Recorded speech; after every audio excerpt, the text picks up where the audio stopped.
Good evening. Welcome to the good, the bad, and that other guy. I forget his name. I am the bad, of course, the devil's advocate. Uh, to my right is the good Reverend himself, Jason Todd. And then yeah. underneath him on my screen is the encyclopedia. Good evening, gentlemen. What's Good happening? evening. Good evening, and gentlemen. Nobody on this show signs their name so it looks like a penis in the end. Right, Shawn Michaels? For Mine looks some like of a those bird. listening, he's referring to Shawn Michaels, the wrestler, not the other Shawn Michaels, who I certainly never heard of. Mine looks more like a vagina. Never mind. Okay, let's get into our main topic for tonight, which is our Summerslam comments. Let me start out by saying the devil's advocate and the encyclopedia ran the table. And then we have the Reverend who shit the bed. Maybe it's a little too. He missed one match. All right, but I mean, we did a pretty good job making our picks as usual. I don't think there were a lot of surprises in here. I'm going to throw it to the good Reverend.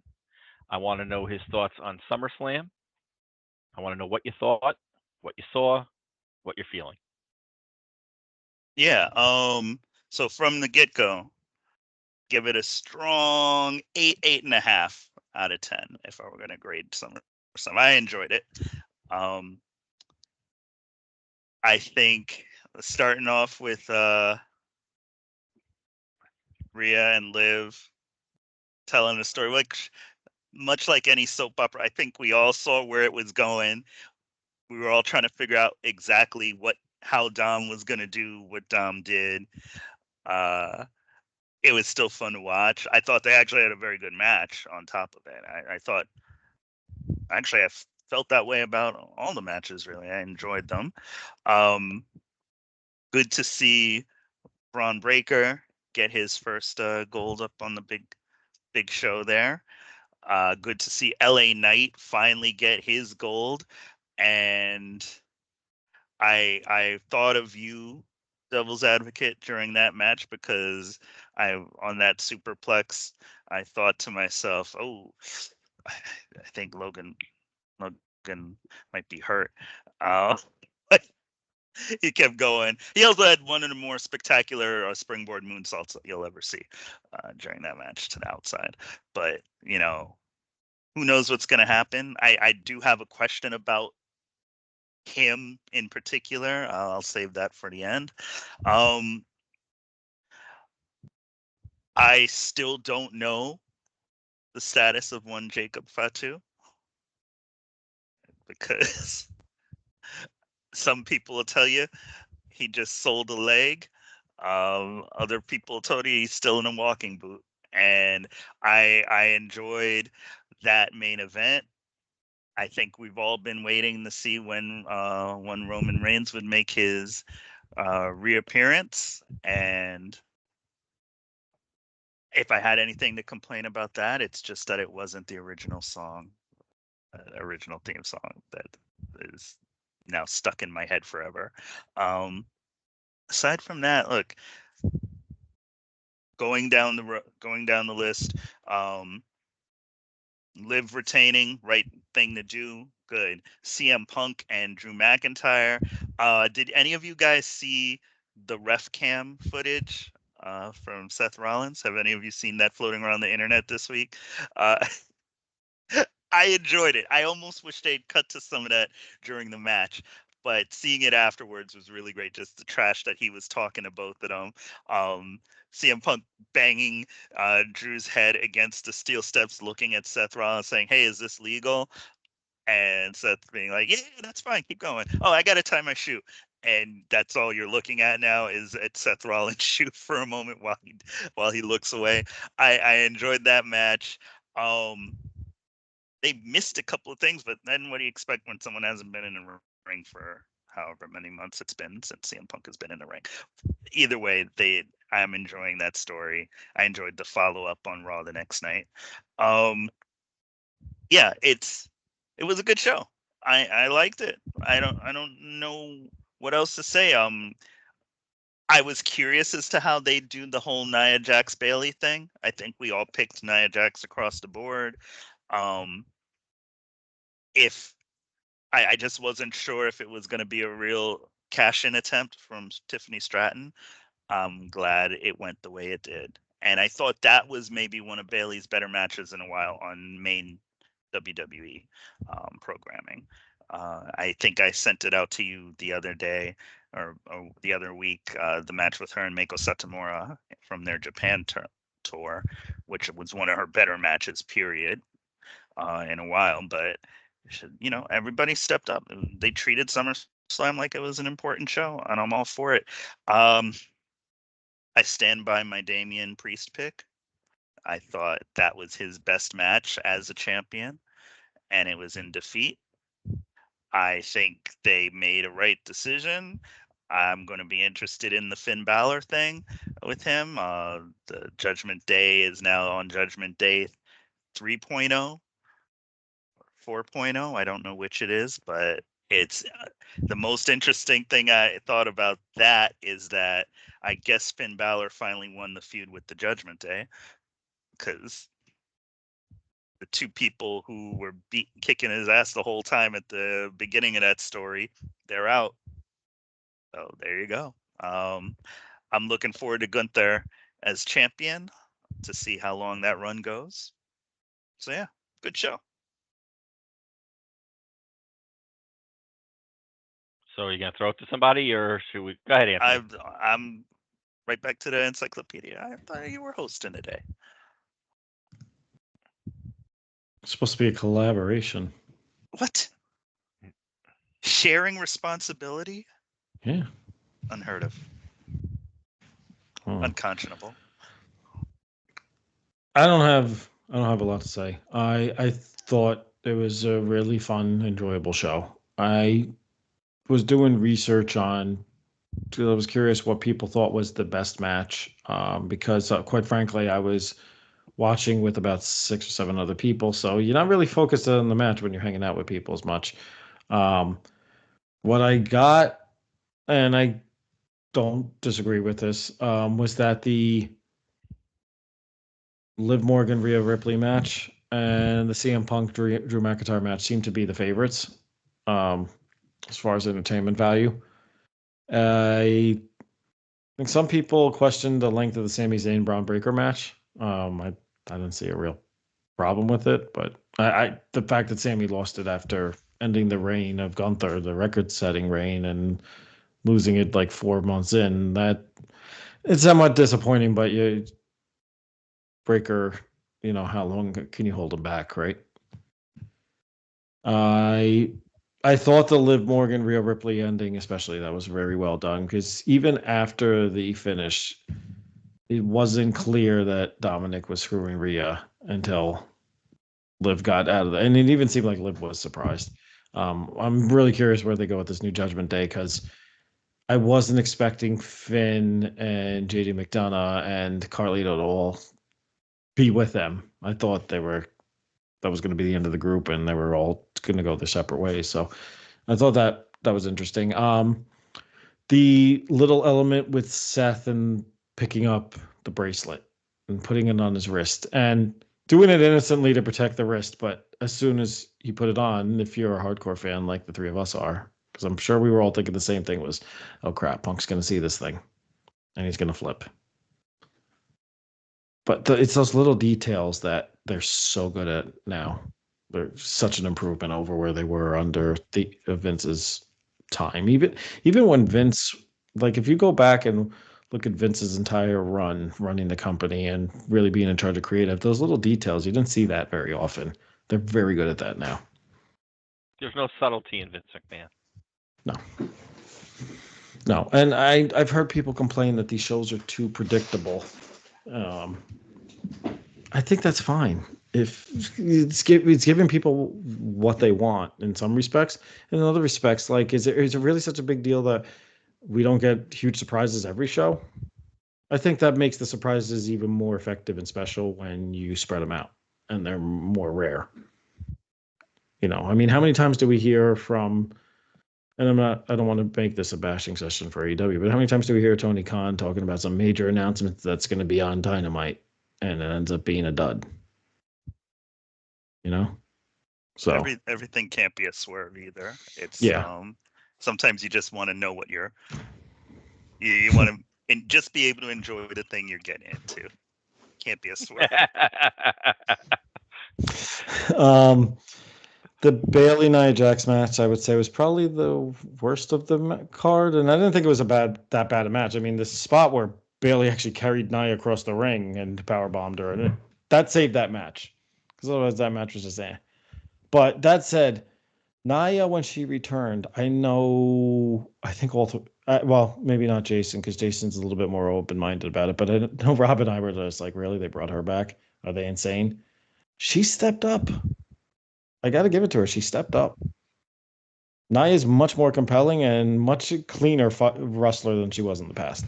So good for her for doing the work and getting there. Don't throw in the Intercontinental, the World Heavyweight title.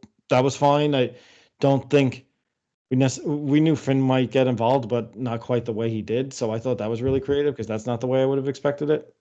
And then for Damian to see him screwing him out of the belt while the match was going on, I mean, it's just very creative. And then, yeah, I'm not a fan of Roman's new theme either, but I do you guys believe this theory that Jacob Fatu, the leg thing, he oversold it? He actually wasn't as bad as he thought, but it was actually a way to protect him from being involved with Roman? I mean, it's I've a little heard about detailed, but this. yeah. I've heard about this. The conspiracy theory that Jacob Fatu is the sleeper agent in the bloodline on behalf of Roman Reigns, and so that that I didn't that hear about. so that he wasn't so badly hurt, but he had to pretend he was that hurt. That's one of the conspiracy theories going around. I And thought it then was they that they just wanted posted to keep them separated for a while. that would make more sense to me. Mhm. I don't know what the answer is, but either way, whatever gets him on the mic eventually, that works for me. Yeah. So those are really my thoughts. Was there anything that was like a 4-star match? Probably not. Um, Maybe you could say that about Liv and Rhea. Because honestly, going in, did anyone think that match was going to go as long as it did? Because I sure as hell didn't. I mean, Rhea, I didn't have a doubt about, but Liv, I don't feel like's really gotten that opportunity to show that she could have a match like that. I didn't think she was capable of it. So, that ending sequence was just so perfectly timed and well done. So, hats off to him. And yeah, the Punk McIntyre match. Yeah, there was a lot of craziness going on there, but it was still done in a way that you weren't like rolling your eyes or like, oh, are you kidding me? Like, it was just so well scripted. So, well, we've heard from the good and we've heard from the boring book. So let's hear from the gates of hell. What did you think of SummerSlam? I thought it was good. The match tonight was easily Logan Paul and LA Knight, and I hate to say that because I hate Logan Paul, but the devil must give credit where credit is due. I mean, he brought it. No, he doesn't. Devil doesn't And have to do that. Is it cold where you are right now? It Are is a little icicles cold. Well, forming? don't worry, I got more venom coming. Don't worry. Oh, okay. Easily the match night. I was happy for finally LA Knight to get his due. I don't know what they were waiting for. I'm surprised that the fans held on this long, because after a while people start to get like I'm starting to wonder how long Jey Uso has got, because they keep presenting him as somebody who's going to do something, and then they don't give it to him, and eventually the fans turn. Right, they lose faith. So I think LA Knight was lucky that the fans didn't lose, their faith, and they still continued to support him. I don't think they kind of realized it wasn't his fault. Like, he's been doing everything he can. For some reason, they haven't pulled the trigger. But right now, he's got the U.S. title, so that's good. I agree with Sami Zayn Breaker. I thought it was weird that it was short. But I mean, Breaker, to me, I know we all picked Sammy to win last time, but like Breaker's, on a rocket to the top, and Sami Zayn unfortunately just got in the way. So sorry, Sammy. And you're not winning next week on Raw. So we'll see what happens. Bailey versus Nia. We said that Bailey's reign was kind of boring. There really wasn't anything to it.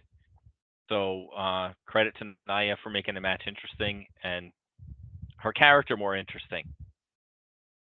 So a decent match, like you said, not the best match of the night for sure, but not the worst either. Rhea Liv, it was like you said. I what else can I add to that other than it was perfectly scripted? Um, I'm gonna skip over Punk and McIntyre for a minute. Priest and Gunther, I mean, good match. There's your meat match of the night, right? Meat on meat. And Finn turning, yeah, like you said, it was funny to see Damian Priest look at the screen and to actually see it. Like I was like, look at that. I'm like, turn around, dummy. It's on the screen. And there he went and turned around, and I'm like, all right. And Cody, versus Solo, everybody knew Cody was going to win and Roman was going to come back, so it was whatever. A couple of points I wanted to bring up. First of all, I thought Punk McIntyre. I don't know about you guys. I read the criticism I read is that there wasn't the passion there that people were expecting. They were expecting more of a brawl and more of like less wrestling moves and more brawling. It was supposed to be a really personal, ugly feud, and it came off more like a wrestling match. I don't know if I necessarily agree with that, but people that I read were saying they thought there'd be more passion. Like it seemed less passionate than they were expecting because it's such a deeply personal feud that's been going on for months and months and months, and they would have thought there'd be more violence attached to it. So I don't know. I thought it was a good match. Seth Rollins did his job, as expected. We all kind of picked that as well. What I thought was weird is the next night on Raw, we've got the three of them again, and all of a sudden we get Bronson Reed out of nowhere attacking. So I guess Seth Rollins is not going to get his revenge on Punk. I guess they're spiraling him off into a different feud. So Punk and McIntyre can go at it again. And at this point, if I'm McIntyre, I beat Punk. I'm considering this feud over. I won. Right? But obviously we know that's not going to be the case. But I guess they're writing Seth Rollins off for a little while to get him out of that spotlight. And when he comes back, I guess he's going to fight Bronson Reed, which they have not booked well up to this point. He's kind of been a tweener, right? He's lost some matches and he's won some matches, but he's not. They haven't booked him as strong as he looked. That's as strong as he looked in, I think, in his whole Raw career at this point. So it was a good card. Like I said, there were no 4-star matches or 5-star matches. It was good though. I mean, and it got the job done. It got the Judgment Day split apart. Roman came back. Braun got his first title. So I mean, they hit all the marks they were supposed to. And I'm curious to see what happens. Like you said, Gunther. The other thing I thought was weird is Gunther's challenged by a SmackDown wrestler for the next pay-per-view, which I thought was a little strange as well. I mean, Randy Orton doesn't wrestle on Raw, and I understand the reasoning behind it.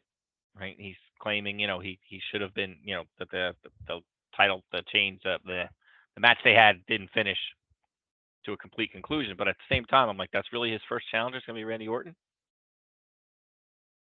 Okay, whatever. But I just thought it was weird that a SmackDown wrestler is challenging a Raw wrestler.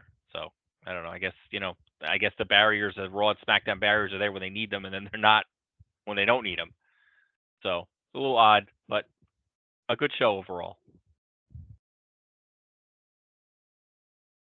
You brought up something that reminded me. I had forgotten. You both brought this up with Gunther and Damian Priest. I'm now flashing back to Gunther's chest having been lit up like crazy, which was unexpected because he's the one who always lights people up. But damn, they were hitting hard. Do you think that maybe the Punk McIntyre match was a little more technical in order to kind of protect that title match?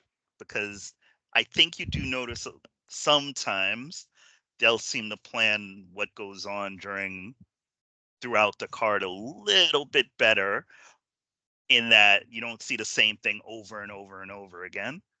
And Priest and Gunther did end up having kind of a knockdown, drag out fight. So maybe Punk and McIntyre wanted to give something a little different. Did they do it backwards then? Shouldn't it have been booked the other way then? Shouldn't have Priest and Gunther been a little more technical and Drew and Punk been more brawlish? Maybe, but maybe you're protecting Punk because he's finally back, and you're like, damn, we're not going to risk anything happening to this guy again. And maybe you're trying to highlight Priest's strengths. Since he is the one who's going to lose, you still need him to look strong, and you got to highlight what he does best. And apparently that's what he does best. I don't know. I just I understand where people are coming from with the criticism. I don't know if I agree with it, but I could see their point, because it was way more of a personal feud. Do you think they were trying to? Do you think they were trying to be too much like that 97 match? No. Okay, just throwing that out there. Yeah, no, I don't think that's true at all. They were doing. There was a lot more about it during the commentary than I expected, and I was like, Yeah, there was little throwbacks to it, like Drew, I think at one point had a chair or had something. And then when Drew, after the match, Drew kind of like threw his temper tantrum in the aisle, like the same way Shawn Michaels did. But I think that was it. They went with it, but they didn't go full born diving into it either.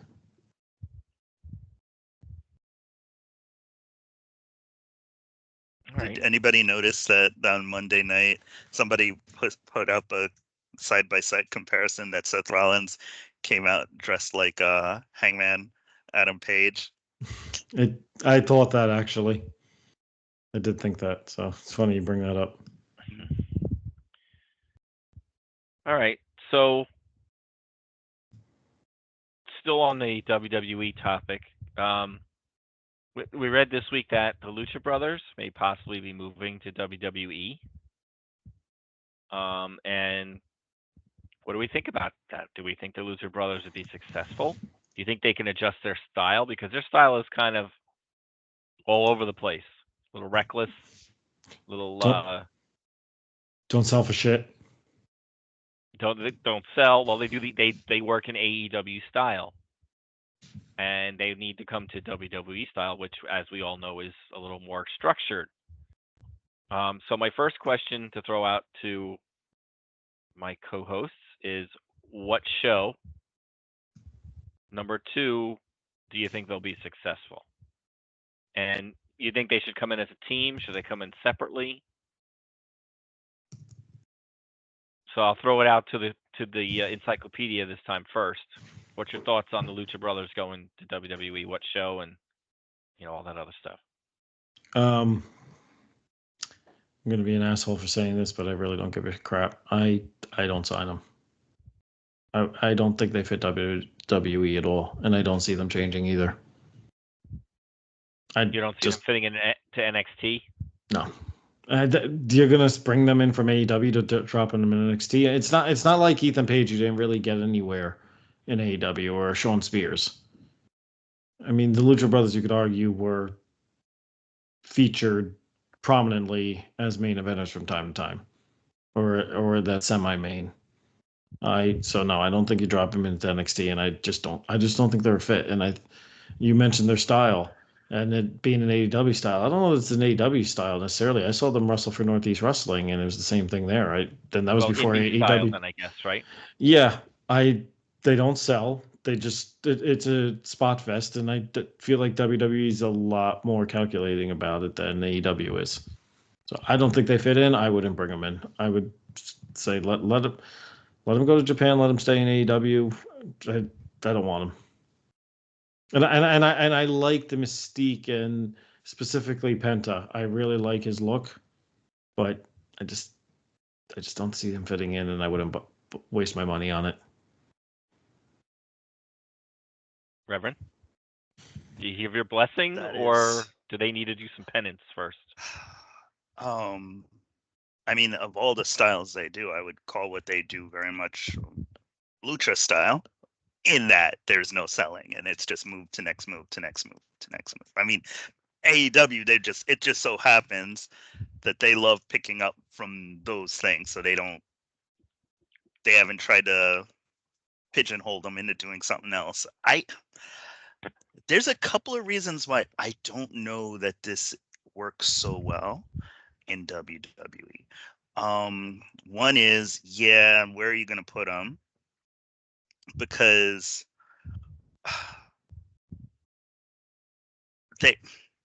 there's maybe 2 or 3 people on the main roster that would know what to do with them, and that's because they come from a similar background. And that's Santos, and that's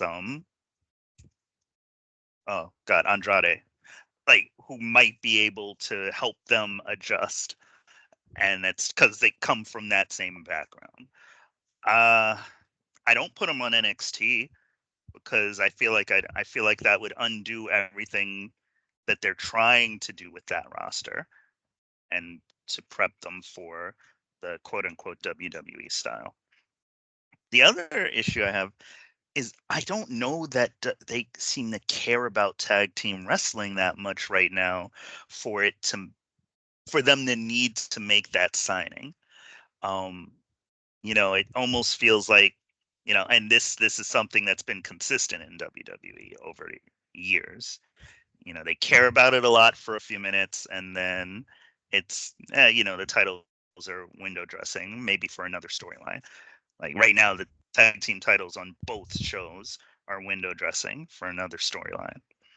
Um, I feel like you just end up splitting them up or something, and I don't think that's their value as their value is as a team. So I'd almost rather they don't go to WWE. But what are they going to do? There's 4 real tag teams maybe in the company right now, and so you're only going to be able to have them feud with 2 of them. Well, I don't know. It's you stole one of the things I was gonna say. I was gonna say is, since when does WWE care about tag team wrestling? Right. So you've got that. The other thing I was gonna say is neither one of them speak English very well, and in WWE they are expected to deliver promos. Right. So they're either going to need a mouthpiece, or they're going to have to learn how to speak English a little better, because it's going to be hard for them to, being masked wrestlers and all, it's going to be hard for them to relate to the crowd if they can't speak, right? If they can't say what they're supposed to be doing there and all that kind of stuff. So that's an issue, in my opinion. I wouldn't sign them either. I don't think they fit the motif of WWE. I mean, they don't.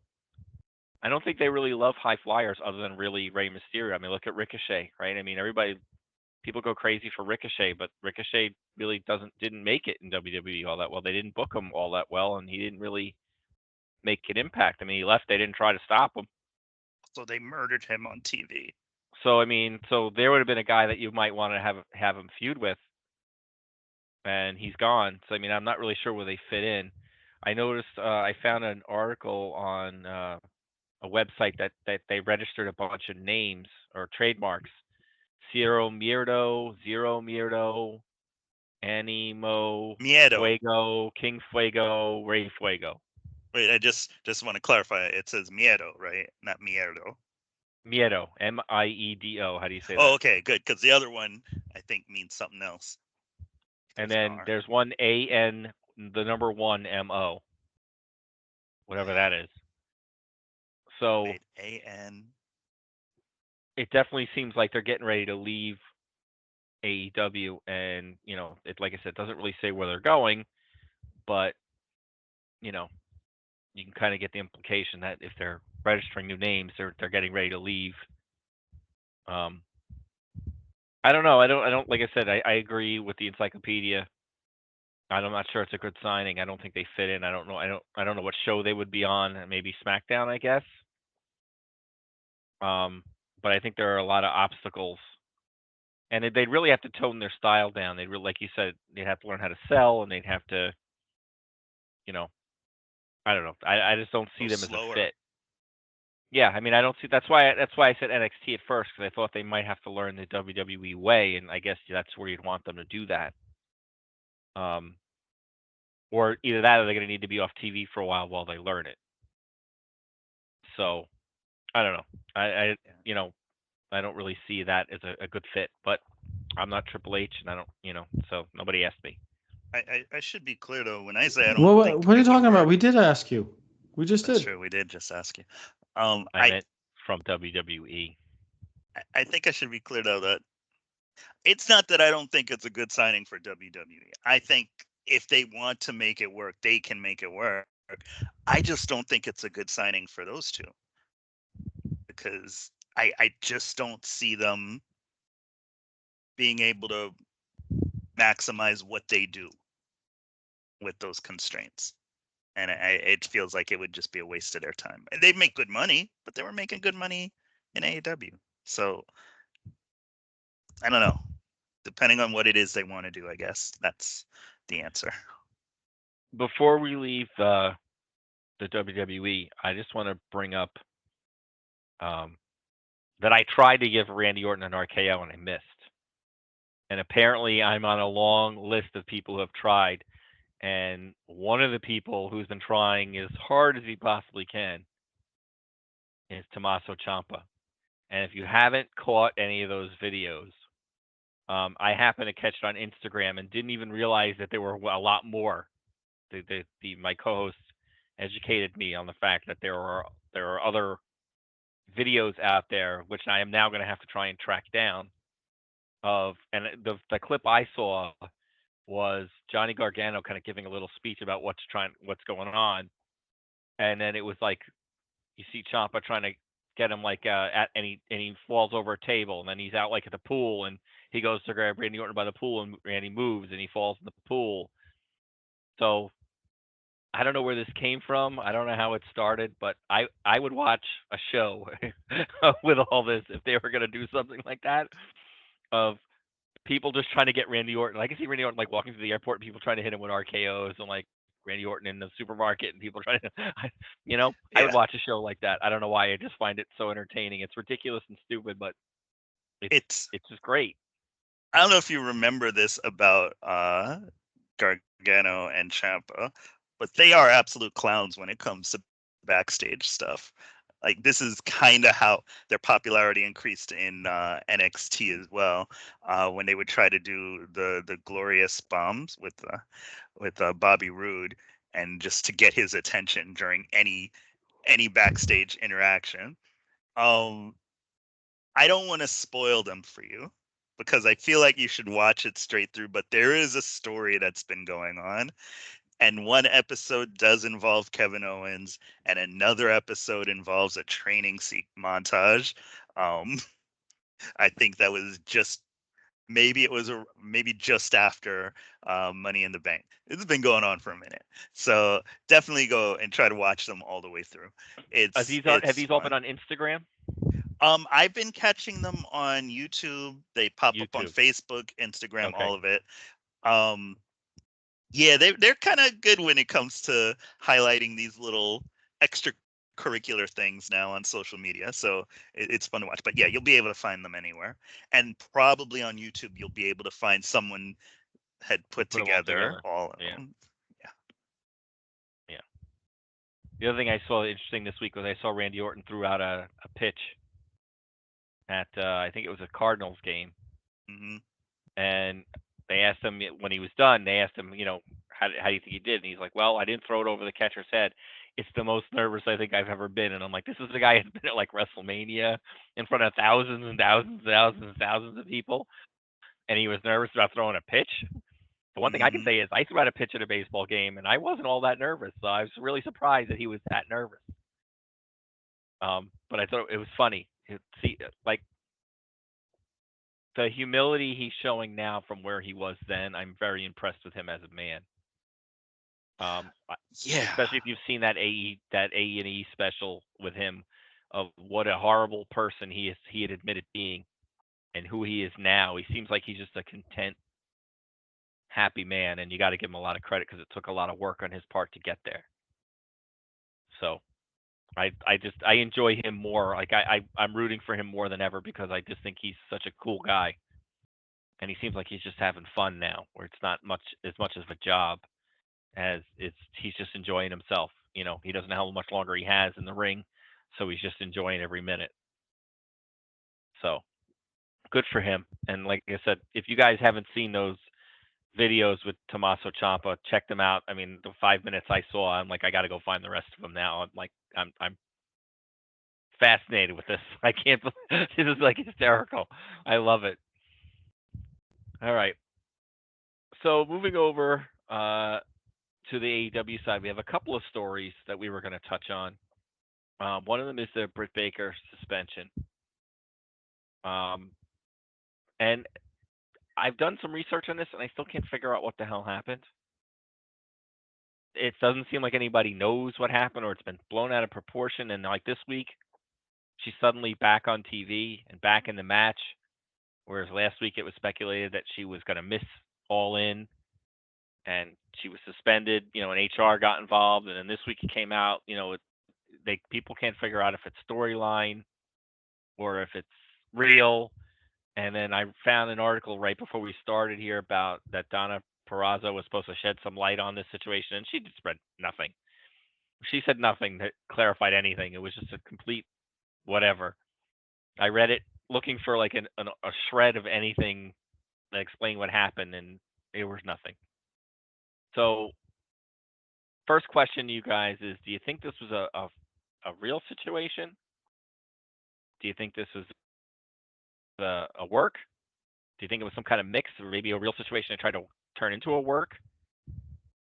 I mean, what's going on? I mean, why does AEW have so many backstage issues? Why are so many people getting suspended? I mean, the only thing you ever heard wrestlers getting suspended for was steroids, right? You rarely ever had or drugs. Well, steroids and drugs. I mean, they're kind of the same thing. AEW has like behavioral issues. Like they need to hire like a babysitter or a psychologist or somebody to fix all these people. Why can't they get along? What is going on back there? So I'll throw it out to the Reverend. What do you think about when you first heard about the suspension? What was your first thoughts, and what do you think? Why do you think AEW can't get it under control? Yeah, let's see. I feel like who'd this come from? I feel like it was yeah, Encyclopedia. I think you had first mentioned this like over the weekend, and I saw something about it that said this all stems from past problems that were never addressed. And I believe I told you both in text that that's the most plausible thing I've ever heard about anything AEW backstage related. Because if this is real, yes, it's been festering for a long time. And somebody at the very top of the company did not feel like dealing with it, because that's what always happens. That being said, I'd love to believe that these kinds of stories are just coming out and they all lead back to Nicholas and Matthew Jackson just being real dicks as EVPs, and that's your storyline, because they tried to play it into the storyline this week, saying that Tony Khan overruled those two from having made the decision. And I kind of like that idea that they've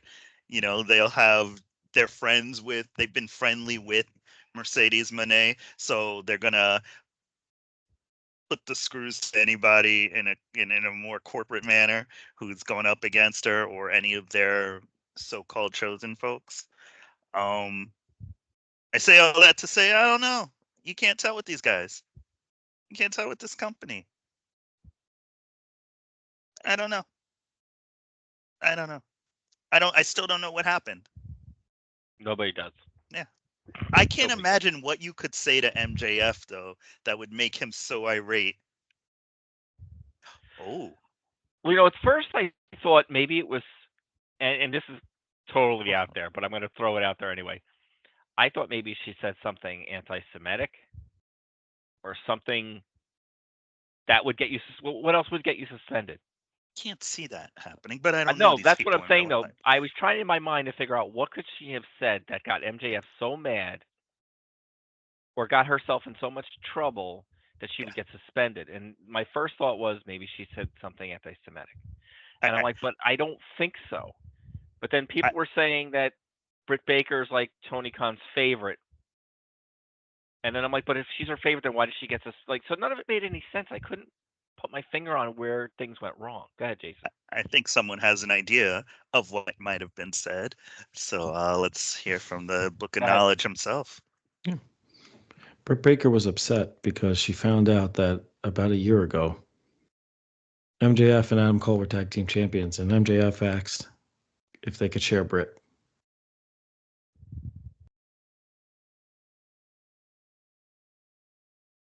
MJF wanted some of that DMD. You stopped the whole show for that, huh, Reverend? Yeah. I feel like I need to go do penance. You owe me 5 Hail Marys and 2 Our Fathers. And Alicia, she confronted Alicia and be like, just remember, he wanted me first. I think what I read was is this what you really believe? This is exactly what happened. No, I think this is all planned out. Yeah, is this what you read from a letter to Penthouse? I mean, Britt, and here I'm showing it up to the screen, but Britt tweeted out a photo, and of course my phone just stopped cooperating. Oh crap! Oh, you ever heard a rumor about yourself and actually wanted to hear more? Like, no way. What did I do next? Well done. I mean, I thought what I read was that Britt was talking badly about MJF. Yeah, I've heard this one. His girlfriend was there, and she went back and told MJF, and he confronted Britt Baker. But I still don't see how a suspension has worked, and it has to be a work. Yeah. Not just any girlfriend, but former sold-out guest Alicia Atut. Maybe Stevie G can get her back on here. Come back for one night only. Had her on here before. Real scoop. Maybe it's there was a rumor, and it hasn't been confirmed, so I'm thinking it's BS. But there was a rumor a few weeks ago, even before all this, that Adam Cole and Britt Baker were done. So maybe the issue was Alicia said, "Hey, Britt, MJF wants to invite you over. I'm okay with it where you are." She slapped the shit out of Alicia. Said, "I'm not that kind of girl." At least Jason's giving a reaction. I don't want to. But the slap and the I'm not that kind of girl kind of puts it over the top for me. She's like, I'll fix your teeth. That's it. Girl, I'll punch those teeth out and then I'll fix them for you. And I'll fix them for you. Yeah. All right. How has she never made that threat? Like in a promo? Is she even still practicing? Because God, she was doing so much for AEW for a while. I thought she might have taken a leave of absence. So while Britt Baker's in the spotlight, Conan, and I saw a website refer to him as wrestling legend, and I laughed because I don't know about that. He claimed in Mexico. Yeah. Okay. Yeah. Okay. Britt Baker is the reason for Cody Rhodes leaving AEW, and he said that Britt Baker and Brandy Rhodes didn't get along, and when she made Tony Khan choose between the two of them, and Tony Khan selected Britt Baker. So they left Cody Rhodes no choice but to leave. Now, I don't know where he's getting this from. I don't know. Yeah, no, I think it's more like, but that's why you shouldn't mix both. Right. For the kids out I there. don't know about all that. I mean, I don't think he should be putting stuff out there like that unless he's got some proof. Conan reminds me a lot of Bully Ray, as he likes to talk about himself and how great he is and all the things he's done and make up stuff. I don't know. I whatever. I just thought it was interesting that he would say something like that because I don't know. Again, something else I don't see. Which seems more plausible to you, that or the scenario that the encyclopedia shared with us moments ago. Out of the two, if you had to pick one of the two, which seems I guess more the likely? first one, because of all the pornos I've seen, there's never been any dentists involved. So I don't think that's a topic that works. I That's don't think it loans The itself to that doctor type will of see behavior. you now. You know. and like that funny gas and all that stuff they put on. Come Yeah, on, no. man. Nothing. Yeah. Oh, okay. Hey, I don't know what to tell you. Mm. I can't see that scenario ever having played out in backstage with you have to choose me or the guy with the wrestling knowledge that's helping run your company. I guess they could bring back AEW All Access and show us what really happened. Maybe that's what this is going to turn out to be. This is all some hidden thing that they're going to spray out on that reality show when they bring it back again. Because didn't they pull that stunt before? Oh yeah. Yeah. That's true. Maybe MJF hit on her and said, "Hey, I'm the MJF and you're the DMD. We got 3-letter initials. Let's go." I don't fucking know anymore. Yeah, Adam Can we Cole's move only on? 2. I'm running. So. I'm running out of stupid ideas. I didn't think that was possible, but okay. Wow. Wow. I'm gonna start snoring in a few minutes. Let's move this along. So, well, I was going to say, do we have anything else we want to discuss at this point, or have we knocked it out of the park for tonight? I feel we have. Okay, so next week, I feel we're all amazing. if I may preview All In picks. We might next week. forget. No. We still got 2 weeks. Yeah. Oh, it's 2 weeks. Sorry. 2 weeks. weeks, or is it like the end of the My month? bad. No, Next week no. we'll just be End more of the mayhem month and- is Bash in Berlin. Okay. 2 weeks. All Sunday, right, so August next week will 25th. just be the regular crap that we always do. I don't know. We'll figure it out. We're going to do a top 5 list of the stupidest ideas the encyclopedia came with for the show. Rob's like, I got a top 50 list Only for that. 5? All right. So take us out, encyclopedia. Oh, on the spot. Shit. Yeah, you. What? Okay, so make sure you're following us on Sports Frenzy Pod on Twitter, the Sports Frenzy Podcast on Instagram and Facebook. And remember to check out our brother show, the OTBS show. They usually release episodes on Sunday or Monday. Also, don't forget our friends at Another Wrestling Podcast. We thank you guys for listening and watching, actually, because we don't post the audio of this anymore. If you guys want that, put that in the comments. But I think most of you enjoy seeing our funny faces for some stupid reason. We will catch you guys next week. Oh, sorry, there did the piece. Yeah, peace.